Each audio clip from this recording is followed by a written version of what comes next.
예, 말씀은 또 함께 하겠습니다. 주보 봐주시고요. 여러분이 탄감복귀의 길을 가고 있다는 사실, 책임 분담이라는 숙명적인 길을 가고 있다는 사실을 얼마나 감사히 받았습니까? 통일교의 원리 말씀은 좋지만 탄감복귀는 싫어 라고 할 수 없습니다. 내가 원하는 반대의 길이 가려놓여 있습니다. 통일교에 가는 길은 쉽지 않습니다. 탄감복귀는 조건복귀가 아닙니다. 선생님 때는 조건 탕감이었습니다. 사실 탕감이라는 것입니다. 그런 것은 원리에 없습니다. 조건 탕감이면서 사실 탕감이라고 하는 말은 처음 들을 것입니다. 인류의 메시아로 오셨던 예수님께서 뜻을 이루셨더라면 세계는 어떤 모습으로 바뀌었을 것 같습니까? 예수님은 전 인류를 구하러 오신 구세주 메시아였지, 지중해 위쪽 한 귀퉁이에 자리한 이스라엘만을 구하러 오신 분이 아니었습니다. 그 당시 인류 문화는 벌써 지중해의 중심인 로마를 거점으로 사해를 장악하고 다스릴 준비가 되어 있었던 것입니다. 따라서 하늘은 예수님께서 로마를 교화 치리하고 그 막강한 로마의 힘을 빌려 세계 인류를 새로운 신문명권으로 구해줄 것을 고대했던 것입니다. 예, 전성경에 있는 말씀입니다. 예, 식구 여러분 안녕하십니까? 자, 오늘은 우리 식구님들과 함께 주신 환경을 완전히 장악하라 라는 말씀의 제목으로 함께 하고자 합니다. 오늘 훈독하신 말씀을 보게 되면 우리가 기존에 알고 있던 내용과 좀 다른 내용의 말씀을 보게 됩니다. 그 중에 하나가 탕감복귀라고 하는 이 우리가 알고 있는 이 용어에 대한 새로운 내용들을 말씀을 하고 계시는데요. 탕감복귀에 대해서 우리가 기존에 알고 있던 고정관념이라고 한다면 인간 조상이 저지른 원죄 또는 선대 조상들이 저지른 혈통죄, 그리고 어떤 무리가 공동의 책임을 지는 연대죄, 뭐 그것도 아니면 개인 스스로가 저지른 죄가 있다고 한다면 인간 당사자 자체가 그런 죄에 대해서 스스로 감당하여 그 대가를 치를 수 없을 만큼 무겁기 때문에 그 죄에 대해서 어떠한 작은 조건을 세우면 그 대가를 치를 수 있도록 해주기 위한 것을 한간복귀다라고 하는 것으로 우리가 지금까지 알아왔습니다. 맞나요? 그렇게 생각하고 계셨나요? 아닌 분도 계십니까? 예. 탕감이라고 하면 그런 죄에 대한 내용들을 우리가 조건 세워서 용서받는 그런 내용들을 생각하는 경우가 많죠. 원리 말씀을 자세히 들여다보게 되면 오히려요, 죄를 짓고 나서 이 대가를 치른다고 하는 그런 탕감의 경우, 작은 가치로 탕감하기보다는 생각보다 가중처벌되어서 더 무겁게 죄의 대가를 치른다는 예화가 대부분입니다. 죄에 대한 부분으로 보면. 자, 그 대표적인 예를 한번 말씀드리면, 지난주에 말씀에 있었던 것처럼 아브라함이 상징헌제라고 하는 자그마한 것을 잘 했어야 되는데, 그래서 실패했어요. 그래서 그 실패한 내용을 가지고 하나님 앞에 죄를 짓게 됐단 말입니다. 그러니까 하나님께서 그것을 벗어날 수 있도록, 죄 지은 것을 가지고 벗어날 수 있도록 하기 위해서는 어떻게 하느냐? 가중된 대가를 지불하고 나서 그것을 벗을 수 있도록 했습니다. 그 대표적인 것이 이삭 헌제라든지 또는 그 후손들이 400년간 애굽에 들어가서 종살이를 하게 되는 그런 내용들이 그런 가중된 처벌에 대한 내용이죠. 죄를 지었기 때문에 벌 받는 거는 더 세게 받았습니다. 이게 상담을 작게 한 경우가 없어요. 또 다른 예를 보게 되면 여러분들 잘 아시는 것처럼 모세 때에 가나안을 이제 치기 위해서 40일 정탐을 12명을 보냅니다. 40일 정탐을 보냈는데 거기 정탐하고 와서 이르는 보고가 믿음의 보고가 아니라 불신의 보고를 통해서 하늘 앞에 죄를 짓게 되죠. 그리고 죄를 지으니까 하나님께서 그래, 죄 지었으니까 내가 조금만 하면 죄 탕감해 줄게. 이런 게 아니라 이놈들이 이런 죄를 지었어 하면서 날수가 40일인데 하루하루를 연수로 환산을 해가지고 40년 동안 광야에서 유리고개하는 그 가중된 처벌의 대가를 치르고 나서야 죄가 용서받았다 하는 것을 우리가 알 수 있는 걸 보게 되면, 죄 지은 것을 용서받기 위해서 대가를 치르는 게 탕감이 아니다라고 하는 것을 우리 다시 한번 생각해 보게 됩니다. 그 외에도 성경의 많은 부분에서 죄 짓고 나서 그 지은 죄에 대해서 벗어나기 위해서는 가중된 처벌을 받았다는 거 하는 것이 일반적인 내용이지, 우리가 알고 있는 기존의 죄를 벗어나기 위해서 작게 대가를 치른다고 하는 그런 공식이 성립되지 않는다는 것을 알게 됩니다. 그래서 오늘 훈독 말씀에서 이런 표현이 있죠. 통일교의 원리 말씀은 좋지만 탕감복귀는 싫어 라고 하는 식구님들이 있다 하는 것을 이제 말씀하고 계시는데요. 이런 표현이 왜 나왔을까 보게 되면 바로 하나님께 저지른 죄에 대한 처벌받는 것이 탕감이다라고 잘못 알고 있기 때문에 그 부분이 탕감이 아니다라고 하는 부분으로 지적해 주신 내용이라고 생각합니다. 그걸 우리가 바로 잡아야겠죠.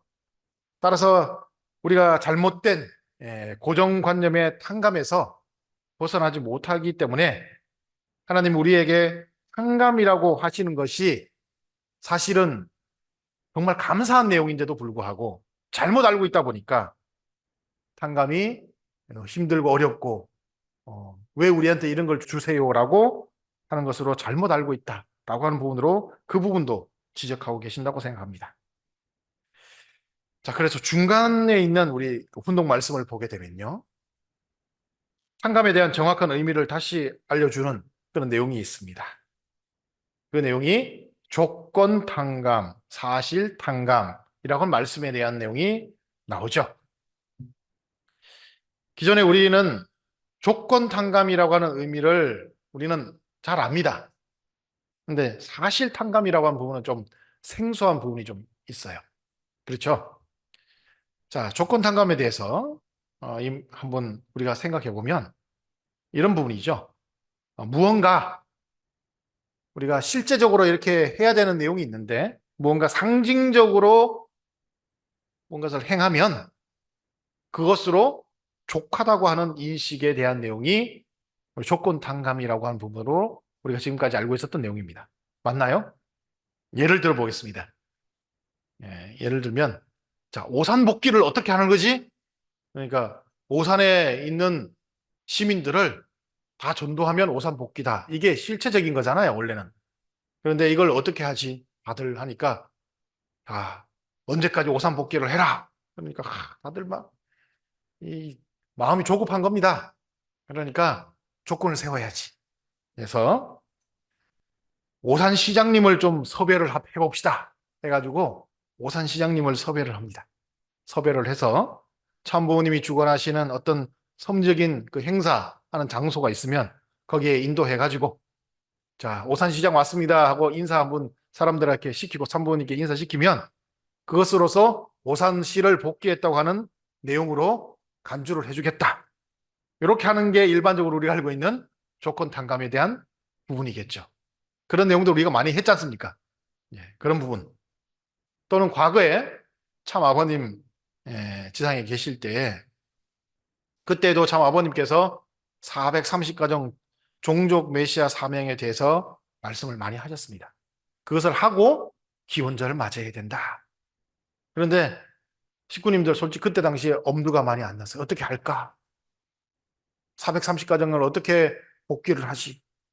그러다 보니까 많은 식구님들이 엄두를 못 내고 있을 때 참 아버님께서 그래 내가 조건 하나 하는 걸로 해줄게 하면서 우리에게 내려주셨던 내용 중에 하나가 참 아버님 자서전 430권을 사람들에게 일일이 보급을 해서 그 사람들이 이 자서전 말씀을 듣고 야 우리 문선명 총재님 정말 훌륭하신 분이네요. 그리고 내가 이 말씀을 듣고 훌륭한 분이라고 생각하니까 내가 교회도 한번 나가 볼 수 있도록 해보고 그렇게 마음을 바꿔볼게요 하면서 이렇게 마음만 먹으면 이거는 예, 종족적 메시아 사명을 다한 것이다 라는 것으로 간주를 해주시겠다 해가지고 우리 식구님들 그때도 430권 자서전 보급에서 열심히 하셨죠. 이런 내용들이 이제 상징적 내용으로서의 예, 어떤 조건적인 내용이 되지 않나 하는 겁니다. 그러나 오늘 참 아버님의 말씀을 보게 되면 조건 탕감을 통해서 구체적으로는 뭘 하러 하느냐? 사실 탕감을 해야 한다고 하는 말씀하십니다. 조건 탕감이 사실 탕감이다. 이걸로 연결을 시키라는 거예요. 오산시장이 섭리적인 행사에 온다고 하는 것은 예를 들면 오산시장을 당선시키기 위해 투표를 해준 대부분의 사람들이 우리 통일교회 식구이거나 또는 거기에 동조자이고 그렇기 때문에 오산시장 또한 식구여야 한다. 이런 내용이 조건 탕감이면서 사실 탕감으로 들어가는 겁니다. 그 정도로 하라는 겁니다. 종족적 메시아도 참 어머님께서는 430가정 모두가 전도되어 식구가 되어야 한다. 라고 하는 말씀으로 우리에게 주셨어요. 근데 나중에 뚜껑을 딱 열어보니까 아니니까 어머님이 안 그러면 43가정이라도 좀 해라. 라고 하는 말씀까지 주셨잖아요. 이 정도까지 해야만이 조건 탕감이 사실 탕감으로 진행되어진다 하는 것으로 말씀하시는 겁니다. 자, 그렇다고 한다면 우리가 알고 있던 탕감이란 개념이 기존에 알고 있던 것과 많이 다르다고 하는 것을 우리가 이 말씀을 통해서 알 수 있을 것이라고 생각하고요. 우리가 잘못 알고 있는 것을 지금부터라도 이 탕감에 대한 내용을 시정하여서 올바르게 실천하지 않는다고 한다면 제가 보기에 그 잘못 알고 있는 것을 통해서 이루어지는 오류라고 하는 것들이 계속해서 또 반복되고 또 반복되고 반복될 수밖에 없는 오류의 그 늪에 우리가 빠지지 않을까 하는 그런 생각을 해보고 거기에 대한 시정을 요구하는 말씀이 오늘 운동 말씀이라고 생각합니다. 그러면 이렇게 잘못된 개념으로 인식하고 있는 우리가 탕감이 아니라 진정한 의미로서 탕감 복귀가 무엇인가 하는 것을 좀 알아봐야 되겠습니다. 그래서 제대로 탕감 복귀라는 것을 알아야만이 다음에 우리가 활동을 한다든지 할 때 거기에 대한 오류를 통한 실수의 반복이 이루어지지 않고 제대로 된 내용들을 성립해 나갈 수 있지 않을까 생각해 봅니다. 그럼 진정한 의미의 탕감 복귀는 무엇일까? 그에 대한 말씀이 바로 오늘 운동 말씀의 세 번째 있는 말씀입니다. 이 세 번째 있는 말씀을 우리가 좀 풀어서 한번 알아보게 되면 예수님이 강림하시던 당시에 그 유대 땅은 누가 지배를 하고 있었느냐? 살고 있기는 유대인들이 살고 신앙도 유대인들이 거기서 신앙을 하고 있었지만 로마의 지배를 받고 있었고 그래서 로마의 속국과 같은 입장이었습니다. 유대 땅에도 왕은 있었습니다. 헤롯 왕이라고 왕은 있었죠. 그 왕이 분봉왕이었고요. 속국이었습니다. 그리고 거기를 다스리는 로마의 총독이 와서 다스리고 있었어요. 뭐 비유를 하자면 그렇습니다. 우리나라가 조선시대 때 마지막에 일본에게 속국이 되었죠. 일본이 속국이 되면서 왕이 없었나요? 속국이 되면서도 왕은 있었어요. 그리고 그 다스리는 사람이 일본에서 최고 책임자가 왔죠. 뭐라 합니까? 총독이라고 해서 최고 책임자를 보냈습니다. 그렇죠? 그런 것하고 똑같은 거예요. 그렇게 속국으로 살았던 이 유대의 내용이 있었습니다. 그리고 그 유대 땅이 전체 로마에서 차지하는 비중이 어느 정도 될까 보니까 채 5%가 안 되는 비중을 가지고 있는 것 같아요. 그만큼 로마가 강대하고 컸다는 겁니다. 이제 하나님의 계획은 무엇일까? 당시에 유대인들이 생각했던 하나님의 계획은 자기들에게 구세주 메시아를 보내서 권능을 가지고 저기 있는 모든 로마 군인들, 로마 제국을 그 권능으로 싹 다 징벌하여서 그들을 다 없애고 오직 이 메시아를 중심한 하나님의 세계로 다시 만들어가는 그런 권능의 존재를 보내주기를 원했던 것이었습니다. 그런데 하나님의 계획은 달랐어요. 하나님의 계획은 예수님이 조그만 유대 땅에 메시아 구세주로 강림하시는 것이 아니라 당시 세계 초강대국인 로마를 하나님이 미리 준비를 해 주시고 그 준비된 로마에 예수님이 오시게 되면 그 로마를 예수님이 완전히 말씀으로 장악해 나가는 겁니다. 한 번에 장악해서 짧은 시간 내에 복귀할 수 있는 그런 계획을 하나님이 미리 세워 놓으셨다 하는 것입니다. 그래서 예수님 때 하나님이 마련해 주신 그 섭리적인 환경을 탕감이라고 하는 내용을 통해서 복귀해 나가는 겁니다. 유대 땅이 가지는 그 비중이 얼마라고 했습니까? 아까 5%라고 했죠. 그 5%의 유대 땅이 가지고 있는 그 비중을 가지고 전체 95%가 넘는 로마를 장악해버리는 거예요.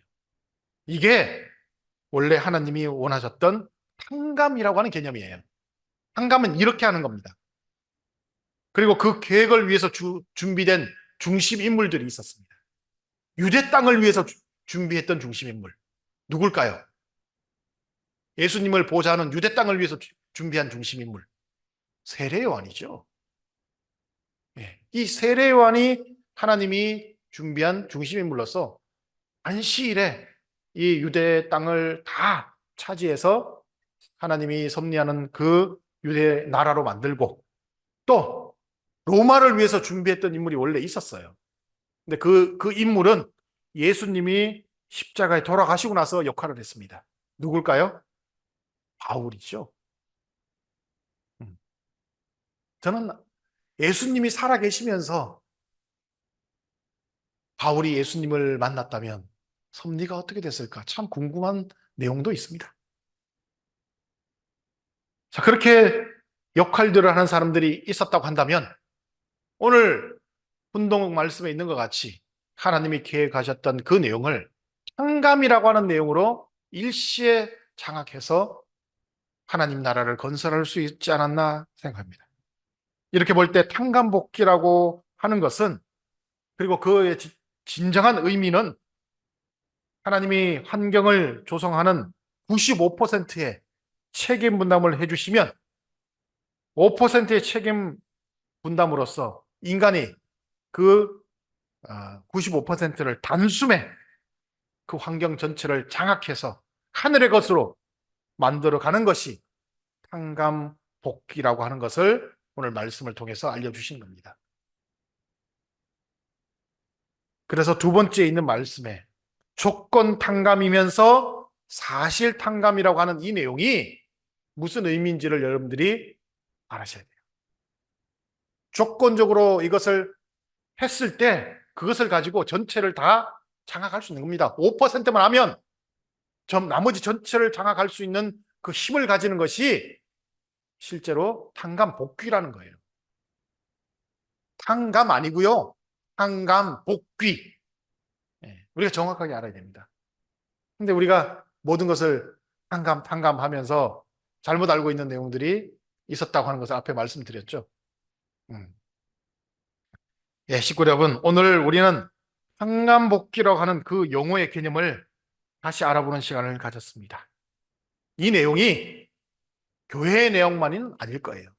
개인도 똑같습니다.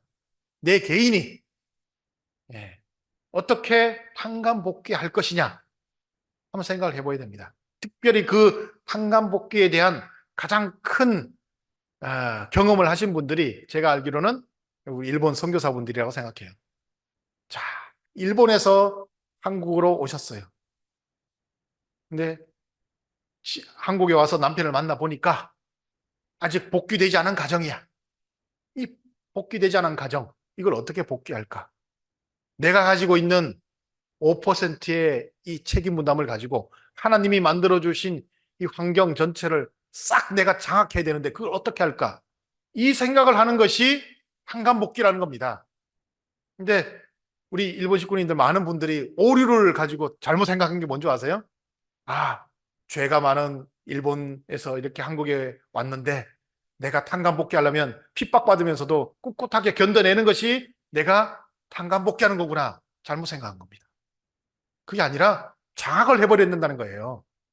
하나님 만들어주신 그 환경을 장악해서 교회 안 나오는 시댁에 있는 그 모든 사람들을 교회로 인도해 오는 것이 탄간복귀라는 겁니다. 잘못 알고 있었어요. 핍박받아도 참고 견디며 사는 것이 탄간복귀가 아니라고 하는 것을 다시 한번 알게 됐습니다. 그래서 기존에 우리가 그 용어의 잘못된 인식으로 인해서 크게 벌받아야 하는 것을 작게 받기 위한 것이 탕감이라고 생각한 적도 있었다. 또는 제대로 하지도 않은 것을 하였다고 간주해 주기 위한 것을 탕감이라고 잘못 생각한 적도 있었다 하는 것이 지금까지 우리가 이 탕감에 대한 잘못된 오류, 고정관념이었습니다. 그러나 진짜 탕감복귀로 하는 것은 하나님의 수고로움으로 조성된 환경을 중심된 존재, 중심 인물이 일시에 그 능력을 발휘해서 장악하여 복귀 섭리를 종결하고 창조 이상을 빨리 펼쳐나가기 위한 것이 진정한 탕감복귀라는 것을 이제 우리가 알았습니다. 이러한 사실을 알고 보니까 여러분들 한번 생각해 보십시오. 이런 사실을 알고 보니까 그동안 우리 공동체가 여러 가지 많은 것들을 겪어왔습니다. 많은 어려움들을 겪어왔어요. 맞죠? 우리 통일교회 공동체가 어려움을 겪지 않았다는 것은 있을 수 없고 많은 어려움을 겪었다는 건 사실이지 않습니까? 그럼 왜 어려움을 겪었을까? 다시 한번 생각해 보면 오늘 말씀드린 것처럼 탕감에 대한 이 의미를 우리가 잘못 인식함으로써 벌어진 결과가 공동체의 어려움을 겪게 한 내용이 아닐까 다시 한번 생각해 봐야겠습니다. 탕감에 대한 인식의 오류로 인해 발생한 사건의 연속이 통일교회의 지금까지의 역사에 대한 내용이었지 않았나 하는 생각도 해보고요. 또 지금도 과거에 그 오류의 결과로 인한 어려움을 지금도 겪고 있지 않나 하는 생각을 해보기도 합니다. 요즘 저는 뭐 다른 의미입니다만 천심은 철야 정성을 함께 들으면서 우리의 많은 2세들이 정말 많은 어려움을 겪고 있는 간증들을 합니다. 저는 그 간증을 들으면서 왜 저럴까 하는 많은 고민들을 했었는데 저도 이 오늘 말씀을 준비하면서 저런 어려움을 겪게 되는 이유가 어디 있을까 보니까 탕감이라고 하는 그 의미를 우리가 잘못 이해하고 받아들이고 그것을 이뤄냈기 때문에 또 조건 탕감이라는 부분들을 잘못해서 그것을 적용했기 때문에 벌어진 지금의 현상이 그렇게 잘못된 결과로서 나타난 어려움이 아닐까 하는 부분으로 생각해 봤습니다. 저는 지금이라도 이러한 오류에서 벗어나고 그 오류를 바로잡아서 정말 탕감이라고 하는 것이 무엇인지를 제대로 알고 그것을 진행해 나갈 수 있다고 한다면 과거에 선조들이 신앙의 선조들이 면면이 이어오면서 이룩하려고 했던 그 하나님 나라를 어찌 보면 그것만 오류를 바로잡아도 우리가 살고 있는 이번 생애에는 반드시 복귀 섭리를 종결하고 승리하여 창조 이상 세계로 나갈 수 있지 않을까 하는 생각도 해보게 됩니다. 이러한 인식의 변화가 결국에는 지금 우리가 참 어머님 모시고 있는 이때 우리가 가져야 할 바른 자세가 아닐까 또 한번 생각해 봅니다. 참 어머님께서 우리에게 천심원 정성을 드려라 하는 그 이유가 또 어디에 있겠습니까? 저는 완전한 올바른 탕감복귀의 방법을 찾아라. 여기에 정성의 의미가 있다라고 생각합니다. 잘 생각해 보십시오. 방법을 찾는데, 탕감복귀의 방법을 찾는 것. 작은 조건을 세워서 실체, 그죠? 탕감을 해내는 방법이 무엇이냐? 그걸 찾으라는 거예요. 그러면 그것을 찾아내기 위해서는 어떻게 할까요? 우리의 인식의 변화가 없으면 절대 찾아낼 수 없을 것이라고 생각합니다. 탕감이 무엇인지 하는 그 인식의 변화를 정확하게 우리가 알지 못하면 절대 그것을 찾아낼 수 없다고 생각합니다. 그러면 참부모님 모시고 우리가 그 방법을 찾아서 승리하기 위해서는 어떻게 될까요? 제일 먼저 인식의 변화부터 있어야 할 것이고, 그 인식의 변화를 통해서 어떻게 하면 저것을 내가 장악해서 하나님 것을 만들어 드릴 수 있을까 생각할 수 있는 그런 모습이 되면 반드시 섭리는 승리적으로 마무리될 수 있다고 생각합니다. 우리 식구님들 기도 많이 드리시고 정성 많이 드리시는데 그러한 내용을 가지고 기도하고 정성 드리는 모습이 되었으면 좋겠고요. 또 내 개인에 대한, 내 가정에 대한 내용이 있다 할지라도 그런 방법을 가지고 정성 드리고 기도하시면 좋겠어요. 그냥 기존에 있는 것처럼 내가 그냥 참고 인내하지, 이게 탕감인가 보다, 이게 아니라 저걸 확 뒤집을 수 있는 그 조건을 어떻게 하면 세울 수 있을까? 이걸 찾아셔야 돼요. 예를 들면 내 가정 안에서 내가 어떤 역할을 하면 내 가정의 중심자가 내가 될 수 있을까? 중심자가 되어서 내 가정에서 남편도 아내도 자식들도 다 내 말 들을 수밖에 없도록 만드는 방법이 무엇일까? 이 방법을 찾아내는 게 한간복귀입니다.